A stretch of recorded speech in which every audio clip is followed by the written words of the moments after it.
And here we have my muse, right? Huh, buddy? His name is Vader.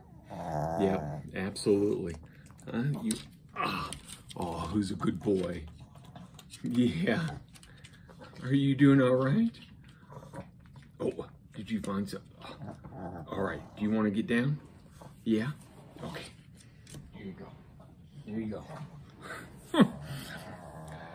I've written a bunch of novels as an amateur creative writer, and I've not published them. They're not on Kindle or anything like that, but I have found my voice, and I found my theme, as it were.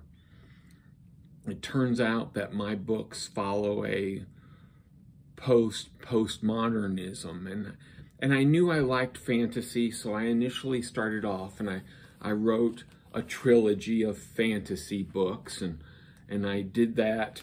I print them out, and so, you know, it's the first one is Victim for Life, and then I did Mercer's Scepter, and this is Resurrection's Darkness.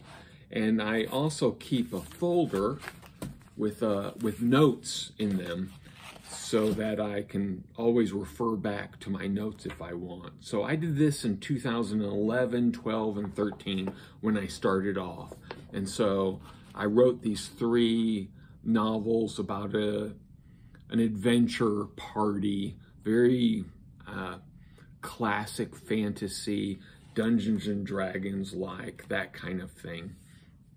And after that, I wrote 2 novels based in Alaska, where I was living, and did dramas. I tried to do dramas, and so for my dramas, I did Kodiak Chaos,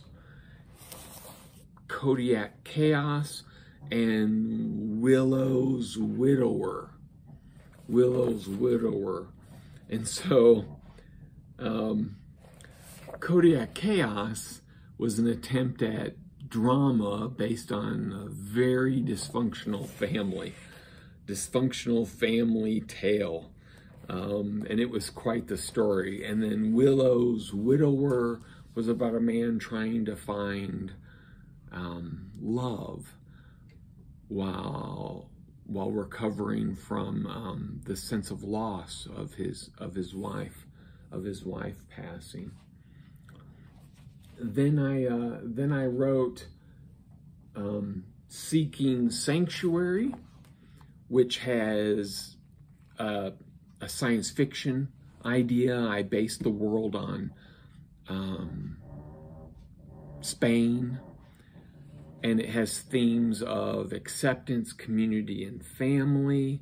Seeking Sanctuary, that was a lot of fun. I got an orange folder to go with that, and then I wrote a novel, a young adult novel called Footprints in the Snow, which is takes place in Poland in the 11th century, and it's very quest-like, and I enjoyed that thoroughly. That was quite an adventure into my YA.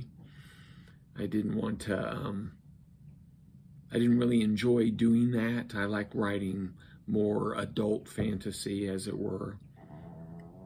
And then I wrote Shattering the Illusion. Shattering the Illusion, a new widower, Dairo, the rural farmer, struggling with vivid hallucinations and drug-induced nightmares. He journeys among highwaymen, enemy soldiers, and slavers to rescue war orphans to be a hero, only to discover that he's a zero. That's my synopsis sentence. And so that was a lot of fun to write. And that's when I started to realize that the voice I was developing was a postmodernism. And the idea is that postmodernism is based on terror, fear that creates anxiety, And that anxiety that flows out of fear feeds a need to control the uncontrollable.